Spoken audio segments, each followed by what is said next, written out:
Martinelli.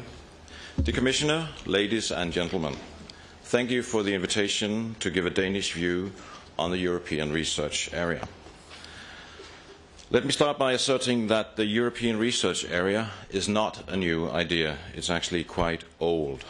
Historically, knowledge has always crossed borders, not least in Europe.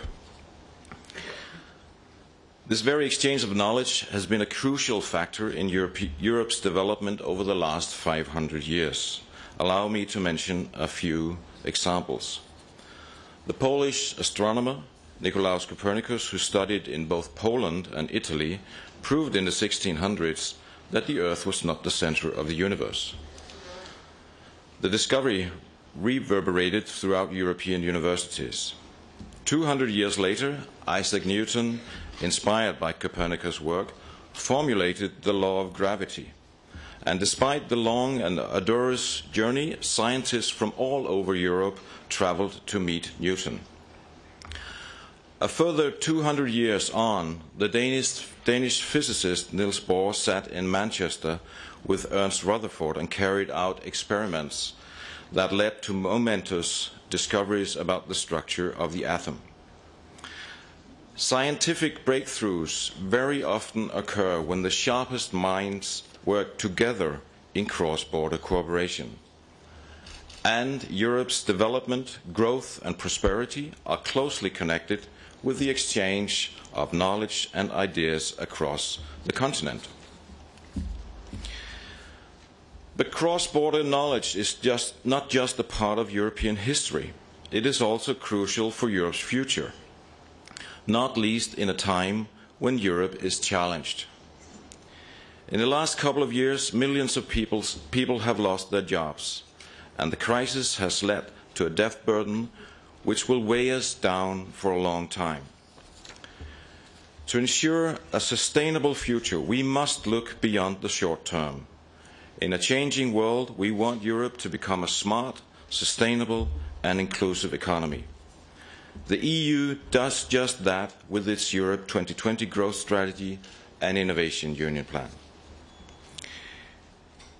We have agreed to the objectives of realizing the European research area by 2014, overcoming the remaining fragmentation. From a Danish point of view, we are therefore very pleased with the exercise that began late last year to identify existing barriers. The Commission deserves a lot of credit for a thorough hearing process and for arranging this conference, which is an important milestone for realizing the European research area. In my minister's view, one of the most important aspects to realizing the era is cross-border cooperation and hereunder cross-border funding. The joint programming initiatives are one example of closer transnational cooperation. This cooperation has revealed several obstacles for transnational research collaboration. The obstacles cover lack of confidence in succeeding in pan-European competition for research funds, which consequently may be followed by a political lack of will to pool national resources into European common parts. All over Europe, we often see national legislative regimes that actually hinder cross-border funding for research. If we really mean that we want to tackle the grand societal challenges together, we must start to trust each other. To do that, we need to ask ourselves, are we ready for more competitive funding across Europe? And do we have the courage to make these decisions and loosen up some of the traditional ways of thinking? My minister believes we must, if we are to achieve our goal. Bold decisions are needed if we are taking the 2014 deadline seriously. And it is a great responsibility for member states and for institutions in the member states. This week, the Danish presidency has invited EU research ministers and key stakeholders to Copenhagen, where we will discuss Horizon 2020.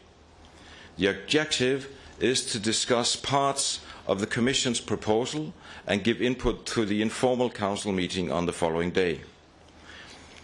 Horizon 2020 is a very important European funding instrument to ensure the realization of ERA.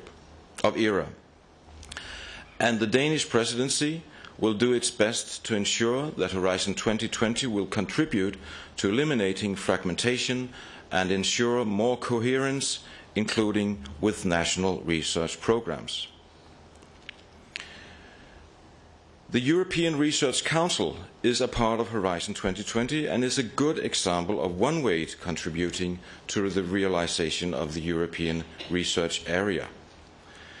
The European Research Council's grants are offered in pan-European competition. That in itself helps strengthening scientific excellence in Europe. The ERC supports top researchers from all over the world, and the ERC contributes to research mobility in Europe, and researchers can apply for ERC grants with a host institution in another country. A grant can move from one institution to another, both within the same country and between EU countries. We believe that this is the kind of approach and flexibility that can help create a European research area.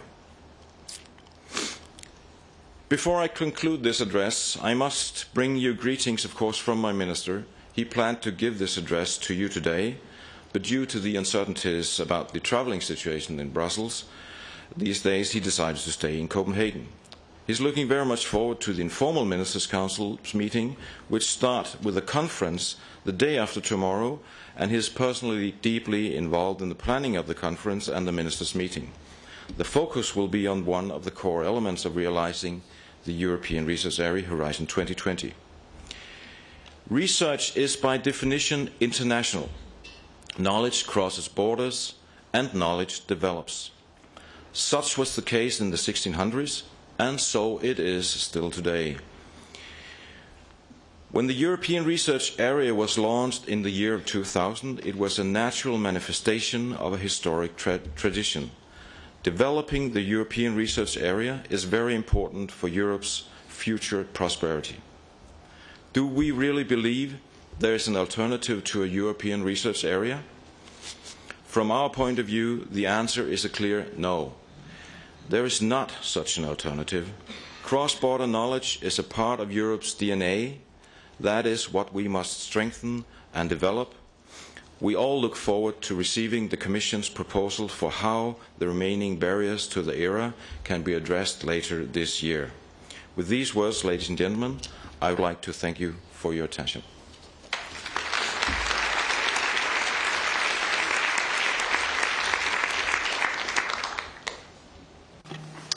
Thank you very much, Hans, for the very encouraging speech on behalf of your minister. I liked when you said that there is no alternative for ERA. We have to implement it urgently. So far there seems to be agreement. Thank you. And our third speaker in this session is Professor Torsten Wiesel. Professor Wiesel, we are very honored to have you here today.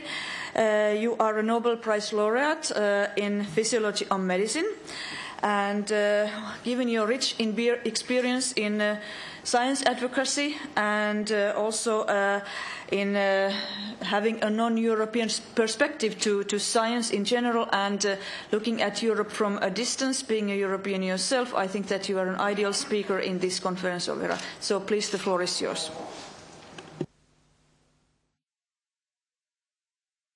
Is this alive? Yes. Good.